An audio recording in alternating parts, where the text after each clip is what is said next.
morros anda fuerte en Culiacán.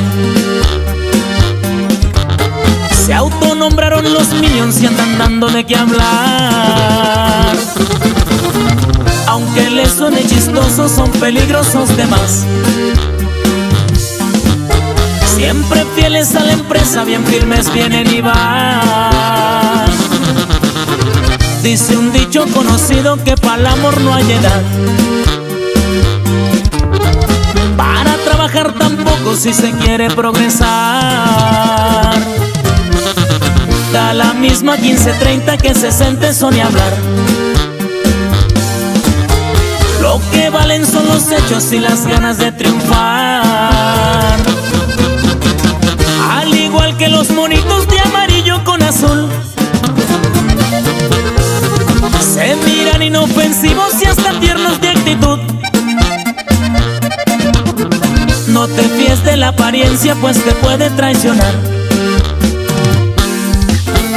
Los menores son violentos pero finos pa' chambear. Y ahí le va mi compa nene, Kevin, puro culichi. Su compa Mario, el cachorro delgado, siempre a la orden, es Madel. Se presentan en manadas a la hora de atacar. Pero no es que sean chacales, es su forma de operar. Aquí nos morimos todos, es el lema de los Minions. Ah, caray, diría mi abuela que adelantados los niños. 12 Rubicons blindados patrullan el Sinaloa. Cuidan los pasos del hijo porque Dios guarde la hora. Respetan mucho al ranchero que no ha pisado un penal.